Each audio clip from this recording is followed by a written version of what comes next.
Hi friends, இந்த வீடியோவில் என்ன பார்க்க போகிறோம்னா, டெய்லரிங் தொழிலில் எவ்வளோ வருமானம் வரும்னு பல பேருக்கு டவுட் இருக்கும். அதை பற்றின வீடியோ தான் இது. வீடியோவை ஃபுல்லாக பாருங்கள், ஸ்கிப் பண்ணாமல் பாருங்கள்.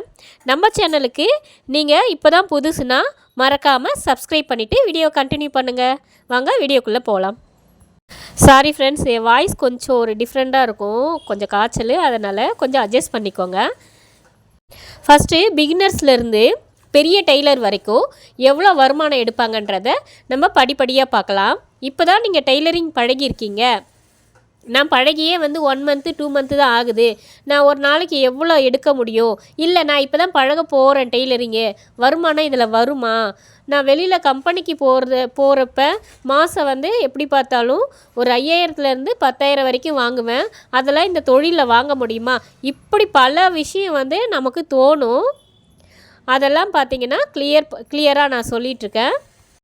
இப்போது நீங்கள் டெய்லரிங் பழகி 1 மந்த்து இல்லைனா 2 மந்த் ஆகுதுன்னா வீட்டிலருந்தே நீங்கள் ஸ்டிச் பண்ண எப்படியும் ஆரம்பிச்சிடுவீங்க. கண்டிப்பாக பார்த்தீங்கன்னா ஒரு நாளைக்கு ஒரு லைனிங் ப்ளவுஸ் கண்டிப்பாக தைப்பீங்க. நீங்கள் பார்த்தீங்கன்னா நல்லா தைக்கிறவங்கன்னா கண்டிப்பாக 2 ப்ளவுஸ் தைக்கலாம். ஒரு லைனிங் ப்ளவுஸுக்கு 200 வச்சுக்கோங்க, லைனிங் இல்லாமல். 2 ப்ளவுஸுக்கு என்ன ஆச்சு, 400 ஆச்சு. அப்போ அந்த 400 ஒரு 30 நாளைக்கு இன்ட்டு பண்ணிக்கோங்க. 30 நாளைக்கு இன்ட்டு பண்ணிங்கன்னா எவ்வளோ ஆகுது, 12,000 ஆகுது. இந்த 12,000த்தில் நீங்கள் ரெகுலராக தப்பீங்களான்றது தெரியாது. ஒரு சில டைம் கொஞ்சம் டயர்டாக இருக்கும், கொஞ்சம் வீட்டில் வேலை இருக்கும், அதெல்லாம் முடிச்சுட்டு அதுக்கப்புறம் தான் நீங்கள் உட்காருவீங்க. பாதி தைச்சிட்டு அடுத்த நாள் தப்பீங்க. அதனால் ஒரு 2,000 லெஸ் பண்ணிக்கலாம். மீதி பாருங்கள், எப்படி பார்த்தாலும் ஒரு மாதத்துக்கு நீங்கள் கண்டிப்பாக 10,000 ஈஸியாக எடுக்கலாம் ஃப்ரெண்ட்ஸ். அவ்வளோ ஈஸியான தொழில் தான் இந்த டெய்லரிங் தொழில். நான் சொல்கிறது இந்த பிகினர்ஸு ஸ்டார்டிங் ஸ்டேஜில் கண்டிப்பாக நீங்கள் ஒரு ப்ளவுஸ் ஆச்சு தைப்பீங்கன்னே வைங்களேன். ஒரு ப்ளவுஸுக்கு 200 வாங்குவீங்க, மாதத்துக்கு என்ன ஆச்சு, 6,000 ஆச்சு. கண்டிப்பாக உங்களால் மாதத்துக்கு 6,000லேருந்து 20,000 வரைக்குமே இந்த டெய்லரிங் தொழிலை எடுக்கலாம். அதுக்கு நம்மளோட ஹார்ட் ஒர்க் மட்டும்தான் காரணமாக இருக்கும். நீங்கள் எந்த அளவுக்கு ஹார்ட் ஒர்க் கொடுக்குறீங்களோ அந்த அளவுக்கு மாதத்தில் வருமானம் அதிகமாக வரும். அதுவே நீங்கள் கொஞ்சம் என்ன சொல்கிறது, கஸ்டமரை ரொம்ப கேர் பண்ணாமல் ஏனோ தானோன்னு தச்சு கொடுத்து எனக்கு காசு வந்தால் போதும் அப்படின்ற மாதிரி நீங்கள் இது பண்ணிங்கன்னா ஒரு 2 மாதத்துக்கு உங்களுக்கு வருமானம் வரும். 3ஆவது மாதம் கட் ஆகிடும், ப்ளவுஸ் தரமாட்டாங்க. எப்போவுமே ஒன்று சொல்கிறேன், நோட் பண்ணிக்கோங்க. நம்மக்கிட்ட வர கஸ்டமரை ஒரு ப்ளவுஸ் ஒரு நாளைக்கு தைச்சாலுமே அந்த ப்ளவுஸை ப்ராப்பராக ஃபினிஷிங்காக தைச்சி கொடுங்க. அப்போ தான் உங்களுக்கு ஒரு கஸ்டமர்ன்றது 10 கஸ்டமராக வருவாங்க. நம்மளுக்கு என்ன, அவங்க யாரோ போட போகிறாங்க, எப்படி தைச்சா என்ன, காசு வருது இல்லை அப்படின்னு மட்டும் நீங்கள் எப்போவுமே நினைக்காதீங்க. நெக்ஸ்ட்டு என்னன்னு பார்த்தீங்கன்னா, இப்போ நான் டெய்லரிங் பழகினா, ஆனால் யாருமே எனக்கு ப்ளவுஸ் தர்றதில்ல சிஸ்டர், எனக்கெல்லாம் எப்படி வரும் அப்படின்னு நீங்கள் ஒரு சிலர் யோசிப்பீங்க. பழகினவங்க அவங்க என்னென்ன பார்த்தீங்கன்னா, கண்டிப்பாக ப்ளவுஸ் தரலைனாலும் துணி தையல் அடிக்க கொடுப்பாங்க. உதாரணத்துக்கு சொல்லணும்னா நைட்டி, சுடிதாரு, அப்புறம் யூனிஃபார்ம்லாம் நிறைய பிள்ளைங்க போட்டுட்டு போகிறாங்க, அந்த யூனிஃபார்ம்லாம் பிடிக்கிறதுக்கு இந்த மாதிரி நம்மக்கிட்ட தையல் அடிக்க கொடுப்பாங்க. அதில் கண்டிப்பாக பார்த்தீங்கன்னா ஒரு நாளைக்கு 150 வரைக்கும் நம்மளால் கண்டிப்பாக ஏர்ன் பண்ண முடியும். நான் சொல்கிறது ஸ்டார்டிங் ஸ்டேஜில் தான் 150. அந்த 150 ஒரு ப்ளவுஸஸ் எக்ஸ்ட்ரா ஆட் பண்ணிக்கோங்க. 150ன்றது 250ஆகவும் மாறலாம், 350ஆகவும் மாறலாம். அதனால் டெய்லரிங் ரொம்ப மட்டமாகவும் யோசிக்காதீங்க. இதிலெல்லாம் என்ன வருமானம் வரப்போகுது, இதிலெல்லாம் எங்கே டெவலப்மெண்ட் ஆக போகிறோம், இதெல்லாம் ஒரு தொழிலா அப்படிலாம் தயவு செய்து நினச்சிடாதீங்க. இதை விட பெஸ்ட்டான தொழில் இருக்கவே முடியாது என்னை பொறுத்த வரைக்கும். நான் சொல்கிறது லேடிஸுக்கு கண்டிப்பாக டெய்லரிங் தெரிஞ்சே ஆகணும்னு தான் நான் சொல்லுவேன். என்னோடய அனுபவத்தில் நான் சொல்கிறேன். நெக்ஸ்ட்டு ஓகே, டெய்லரிங் பழகி 1 இயர் 2 இயருக்கு இந்த மாதிரி நீங்கள் கொஞ்சம் துணியை ஸ்டிச் பண்ணி கொடுக்க நிறைய கஸ்டமர் ஒவ்வொருத்தவங்களாம் உங்ககிட்ட பிக்கப் ஆவாங்க. ஒரு நடுத்தரமான உள்ள டெய்லர் எவ்வளோ ஏர்ன் பண்ணலான்னு கேட்டிங்கன்னா, கண்டிப்பாக பார்த்தீங்கன்னா அவங்களால 3 ப்ளவுஸு கண்டிப்பாக தைக்க முடியும். ஒரு 3 லைனிங் ப்ளவுஸு யோசிச்சு பாருங்கள். ஒரு லைனிங் ப்ளவுஸுக்கு 200னே வைங்க. 3 லைனிங் ப்ளவுஸு என்ன ஆச்சு, 600 கூட விட்டுருங்க, ஒரு 500 வைங்க. 500 இன்ட்டு 30 நாள் யோசிச்சு பாருங்கள். 3 15 15,000 வரைக்கும் நம்மளால் ஒரு மாதத்துக்கு ஏர்ன் பண்ண முடியும். அதனால தான் சொல்கிறேன், இந்த தொழிலை தயவு செய்து விட்டுறாதீங்க. வாய்ப்பு கிடைக்கிறவங்க கண்டிப்பாக பயன்படுத்துங்க. நெக்ஸ்ட்டு பார்த்தீங்கன்னா, ஓகே அப்போ பெரிய பெரிய டெய்லர்லாம் எவ்வளோ சிஸ்டர் ஏர்ன் பண்ணுவாங்க அப்படின்னு நீங்கள் கேட்டிங்கன்னா, அவங்களுக்கு வந்து ப்ளவுஸ் வர்றதை பொறுத்து தான் இருக்குது. ப்ளவுஸ் வந்து அவங்களுக்கு ஃபுல்லாக வருது, ஹெல்த்து நல்லா இருக்குது அப்படின்னா கண்டிப்பாக அவங்களால ஒரு நாளைக்கு 5லேருந்து 6 ப்ளவுஸ் வரைக்கும் லைனிங் ப்ளவுஸு கண்டிப்பாக ஸ்டிச் பண்ண முடியும். அவங்களுக்கு உதவி செய்ய ஆள் இருந்தால். உதவி செய்கிறதுன்றது நான் எப்படி சொல்கிறேன்னா, அவங்க ஒரு சிலர் பார்த்திங்கன்னா வீட்டு வேலையை முடிச்சுட்டு அதுக்கப்புறம் தான் மிஷினில் உட்காருவாங்க. அவங்களால பார்த்தீங்கன்னா 6 ப்ளவுஸு கொஞ்சம் கஷ்டம்தான், தைக்க முடியாது. ஒரு 4 ப்ளவுஸ் தைக்க முடியும். அதுவே வீட்டு வேலை செய்கிறதுக்கு வேறு ஒருத்தங்க இருக்காங்க, அவங்க தூங்கி எந்திரிச்சு அப்படியே ரெடி ஆகிட்டு ப்ளவுஸ் தைக்கிறது மட்டும்தான் வேலை அப்படின்னா கண்டிப்பாக வந்து அவங்களால 6 ப்ளவுஸு கம்பல்சரி தைக்க முடியும். நீங்களே கணக்கு பார்த்துக்கோங்க எவ்வளோ வரைக்கும் அவங்களால ஏர்ன் பண்ண முடியும்ன்ட்டு. அதில் கொஞ்சம் அமௌண்ட் கூட லெஸ் பண்ணி பாருங்கள். அப்போ டெய்லரிங் தொழிலில் எந்த அளவுக்கு நம்மளால் லாபத்தை ஈட்ட முடியும்னு உங்களுக்கு நல்லா நான் புரிய வச்சுட்டேன்னு நான் நினைக்கிறேன். நம்ம சேனலில் இப்போ பார்க்குறீங்கன்னா மறக்காமல் சப்ஸ்கிரைப் பண்ணிவிட்டு, நான் சொல்கிற விஷயம் பிடிச்சிருந்ததுன்னா லைக் பண்ணிவிடுங்க. டெய்லரிங் படிப்படியாக பழக நம்ம ஒரு ப்ளவுஸாக ஸ்டிச் பண்ண கண்டிப்பாக வந்து நம்ம ஒரு மாடல் ப்ளவுஸுக்கு ஸ்டார்ட் பண்ணுவோம். ஒரு மாடல் ப்ளவுஸுக்கு 500 வச்சுக்கோங்க. 2 மாடல் ப்ளவுஸு கண்டிப்பாக நம்மளால் தைக்க முடியும் ஒரு நாளைக்கு. அதாவது நான் சொல்கிறது, ஒரு பெரிய டெய்லராக இருக்காங்க அப்படின்னா கண்டிப்பாக 3 ப்ளவுஸ் வச்சு தைப்பாங்க. நான் சொல்கிறது ஒரு குறைந்தபட்சம் அவங்க வீட்டு வேலையை முடிச்சுட்டு நான்லாம் பார்த்தீங்கன்னா ஒரு 11 மணிக்கு தான் கடையிலே போய் உட்காருவேன். 10:30லேருந்து 11 மணிக்கு. 10:30க்கு போனால் கடையை க்ளீன் பண்ணிவிட்டு அதுக்கப்புறம் 11 மணிக்கு தான் உட்காருவேன். அவங்களால கண்டிப்பாக ஒரு 2 மாடல் ப்ளவுஸ் ஆச்சு தைக்க முடியும் மாடல் வந்தால். அப்போ யோசிச்சு பாருங்கள், ஒரு நாளைக்கு 1000 வரைக்கும் அவங்களாம் ஏர்ன் பண்ணுவாங்க. ஒரு மாடல் ப்ளவுஸ் இப்போ தீபாவளி சீசன்லாம் பார்த்தீங்கன்னா நான் சொல்கிறது கம்மி தான், அதை விடவே அதிகமாகவே நம்மளால் ஸ்டிச் பண்ண வரும். அதனால் நீங்கள் கணக்கு பண்ணி பாருங்கள். ஒரு டெய்லரிங் தொழில்ன்றது மட்டமான தொழிலே கிடையாது ஃப்ரெண்ட்ஸ். மற்ற பிஸ்னஸ்ஸு காட்டிலும் இது ரொம்ப பெஸ்ட்டுன்னு தான் நான் சொல்லுவேன். எனக்கு தெரிஞ்சு நிறைய பேர் வந்து டெய்லரிங் பழகிட்டு அவங்க என்ன நினச்சிக்கிறாங்கன்னா, இதெல்லாம் வந்து என்ன வரப்போகுது வருமானம், எனக்கு கஸ்டமர் வரல, நான்லாம் எதுக்கு இதை வந்து நான் ஸ்டார்ட் பண்ணணும் அப்படின்ட்டு ஸ்டார்ட் பண்ண புதுசுலேயே கஸ்டமர் வரலன்ட்டு தூக்கி போட்டுருவாங்க. தயவுசெய்து அந்த தப்பை பண்ணாதீங்க. எந்த தொழிலுமே வந்து ஆரம்பத்திலே நமக்கு லாபம் வரணும்னு யோசிக்கவே கூடாது. படிப்படியாக தான் முன்னேறணும். அதை ஃபஸ்ட்டு மைண்டில் வச்சுக்கோங்க. என்னோடய எக்ஸ்பீரியன்ஸ் நான் சொல்கிறேன். ஃபஸ்ட்டு நான் தைச்ச ஊரில் நான் வந்து தெரியாமல் ஒரு சிட்டிக்குள்ளே வச்சுருந்தேன். அங்கே பார்த்தீங்கன்னா வச்ச 1 வீக்லேயே வந்து எனக்கு நிறைய கஸ்டமர் வர ஆரம்பிச்சிட்டாங்க. நெக்ஸ்ட்டு பார்த்தீங்கன்னா ஒரு வில்லேஜில் வச்சுருந்தேன். அதுக்கு கிட்டத்தட்ட 1 இயர் நான் ரொம்ப கஷ்டப்பட்டேன். 1 இயரில் பார்த்தீங்கன்னா எனக்கு நான் வந்து கடை வாடகை பிடிச்சிருந்தேன். அந்த வாடகை வந்தால் போதுன்ற அளவுக்கு மனசு வெறுத்து போச்சு. நான் 12 இயர்ஸ் எக்ஸ்பீரியன்ஸு நீங்கள் யோசிச்சு பாருங்கள் எனக்கு எப்படி இருந்திருக்குன்ட்டு. ஆனால் நான் மனசு தளரல. எப்படி நம்மளால் முடியும், நம்ம ஸ்டிச் பண்ணுவோன்னு சொல்லிட்டு. வில்லேஜுக்கும் சிட்டிக்கும் நிறைய டிஃப்ரெண்ட் இருக்குது. வில்லேஜ் சைடில் பார்த்தீங்கன்னா ரெகுலராக ஒருத்தவங்க கிட்ட ஸ்டிச் பண்ணுறாங்கன்னா அவங்கள விட்டுட்டு இன்னொருத்தவங்க கிட்ட ப்ளவுஸ் தர ரொம்ப யோசிப்பாங்க. அதுவும் புதுசாக இருக்காங்க, இவங்க கிட்ட கொடுத்தா ப்ளவுஸ் வீணாயிடுமோன்னு ரொம்ப யோசிப்பாங்க.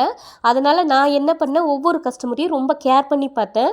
அவங்க ப்ளவுஸை ஒன்று தைச்சாலுமே ரொம்ப க்ளீனாகவும் அழகாக அயர்ன் பண்ணி நீட்டாக கொடுக்க ஆரம்பித்தேன். அவங்க ஒருத்தவங்க 20 பேராக மாறினாங்க. இன்றைக்கி பார்த்தா எனக்கு நல்லாவே கஸ்டமர் வராங்க. எல்லாருமே பழைய கஸ்டமர்லேருந்து இப்போ வரைக்கும் தேடி வராங்க. நான் கடையே சேஞ்ச் பண்ணிட்டேன், ஆனாலும் உங்கள் கடை எங்கே இருக்குன்னு நான் தேடினேன் சிஸ்டர், இன்றைக்கி தான் நான் கண்டுபிடிச்சினே, எனக்கு ரொம்ப கஷ்டமாக போயிடுச்சு இப்படிலாம் சொல்லி என்கிட்ட சொல்லியிருக்காங்க. அதனால தான் சொல்கிறேன், இந்த தொழிலில் லேடிஸு கண்டிப்பாக வந்து பயன்பெறுங்க.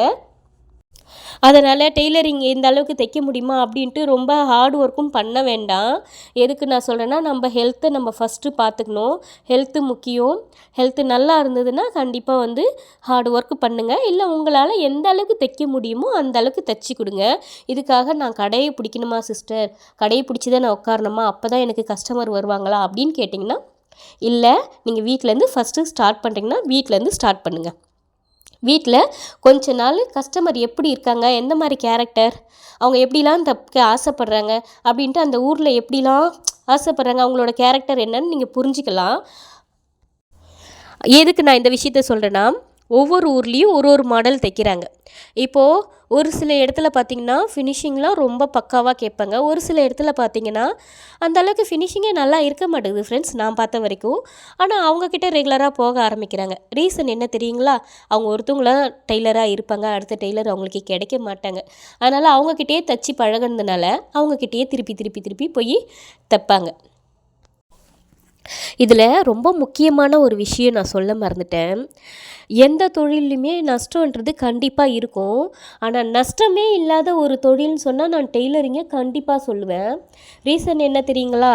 குறைஞ்ச முதலீடும் அதிக லாபமும் நம்ம கண்டிப்பாக இதில் எடுக்கலாம். ஐயோ, நான் வந்து 5000 போட்டு மிஷின் வாங்கினேன், ஆனால் எனக்கு 5000 லாஸ் ஆகிடுச்சின்னு ஒருத்தவங்களாச்சும் சொல்லுங்கள். சான்ஸே கிடையாது. நீங்கள் 5000க்கு எடுத்திங்கன்னா 50,000 வரைக்கும் கண்டிப்பாக ஏர்ன் பண்ணலாம். அதனால தான் சொல்கிறேன், இந்த தொழிலை விடாதீங்க. இதில் குறைஞ்ச முதலீடுன்னு எதுக்கு சொல்கிறேன்னா, நம்ம கையில் ஒரு பெடல் மிஷினு, ஒரு சிசரு, ஒரு நூல் பாக்ஸு, ஒரு இன்ச் டேப், இது மட்டும்தான் நம்ம முக்கியமாக வீட்டில் தைக்கிறவங்களுக்கு நான் சொல்கிறேன். இதை மட்டுமே வச்சு நிறைய காசு நம்ம எடுக்கலாம்.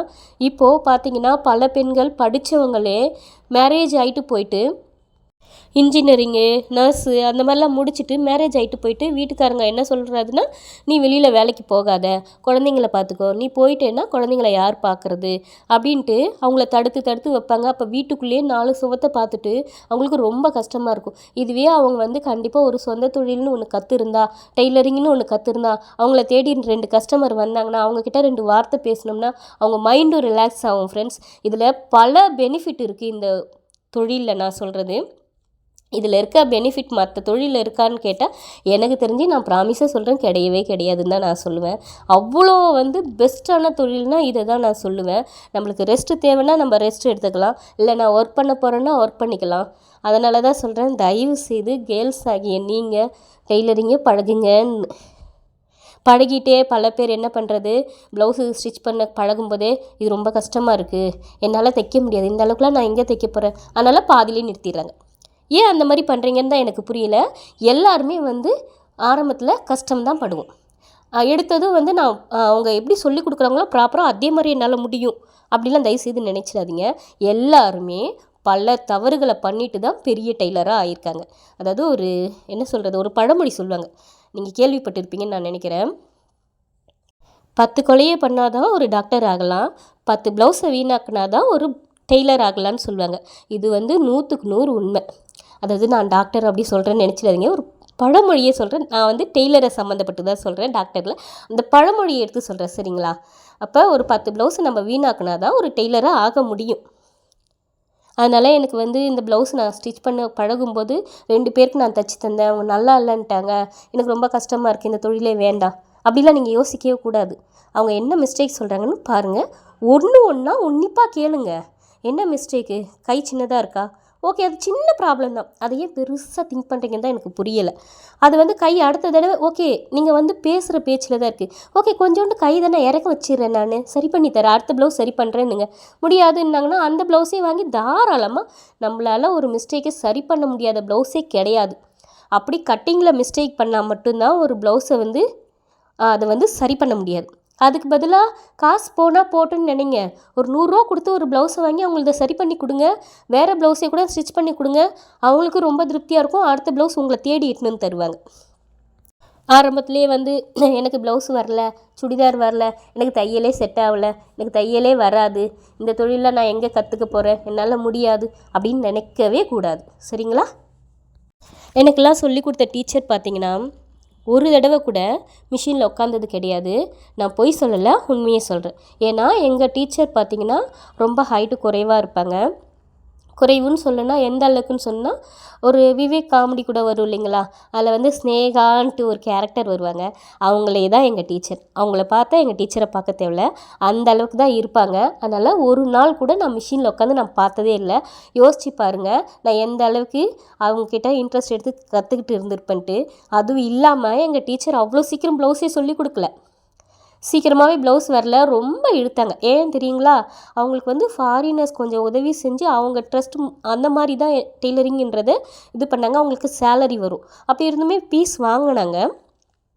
அவங்க ஒரு நாளும் மிஷினில் உட்காந்ததில் கட்டிங் போட்டால் கூட நாங்கள் வந்து 20 பேருக்கும் ஒரே கட்டிங் தான் போடுவாங்க. அடுத்த நாள் வந்து அந்த கட்டிங்கை போடவே மாட்டாங்க, எங்களுக்கும் ப்ளவுஸை கட் பண்ணியும் தரமாட்டாங்க. நாங்கள் வந்து அதை தப்பு பண்ணி அப்படியே அது வந்து ப்ளவுஸு பார்த்திங்கன்னா ரொம்ப கொதறி வச்ச மாதிரி இருக்கும். அந்த மாதிரி நான் எதுக்கு இதை சொல்கிறேன்னா, ஆரம்ப ஸ்டேஜில் எல்லாருமே அப்படி தான் இருப்போம். போக போக எந்த அளவுக்கு நீங்கள் எக்ஸ்பீரியன்ஸ் என்ன சொல்கிறது, ஒரு ப்ளவுஸு தப்பு பண்ணி நிறைய தைக்கிறீங்களோ அந்த அளவுக்கு நீங்கள் ஃபினிஷிங் சூப்பராக கொடுக்கலாம். இதை வந்து பாதியில் ஸ்டாப் பண்ணாதீங்க, சரிங்களா? எந்த தொழிலுமே இன்ட்ரெஸ்ட் எடுத்து செய்யணும். இப்போ உதாரணத்துக்கு நான் என்ன சொல்லணுன்னா, நான் தீபாவளி சீசன்லாம் பார்த்தீங்கன்னா நைட்டு 12 மணி வரைக்கும் ஸ்டிச் பண்ணுவேன். அப்போ பல பேர் கேட்பாங்க, எதுக்கு நீ இப்படி கஷ்டப்படுற, இதை செஞ்சு நீ என்ன பண்ண போகிற, இப்படி கஷ்டப்படணுமா அப்படின்ட்டு. உனக்கு கஷ்டமாக இல்லையா, அந்த ஒரு வார்த்தையை அடிக்கடி எல்லாருமே கேட்பாங்க. எனக்கு கஷ்டமாக இல்லைன்னு தான் சொல்லுவேன். ஏன் தெரியுங்களா, எனக்கு ரொம்ப பிடிச்சிருக்கு, பிடிச்ச தொழிலில் எப்படி கஷ்டமாக இருக்கும், அப்படி தான் ஒரு வார்த்தையை சொல்லுவேன். இது என் மனசார தான் சொல்லுவேன். ஏன்னா எந்த ஒரு தொழிலுமே பிடிச்சி செய்யுங்க, இன்ட்ரெஸ்ட்டோடு செய்யுங்க. உங்களுக்கு சப்போஸ் இன்ட்ரெஸ்ட் இல்லைன்னா உங்களுக்கு எந்த அளவுக்கு இப்போ உங்களுக்கு வந்து ஒரு சிலருக்கு பார்த்திங்கன்னா லைனிங் ப்ளவுஸ் தைக்க பிடிக்கும், ஒரு மாடல் ப்ளவுஸ் தைக்க பிடிக்கும்.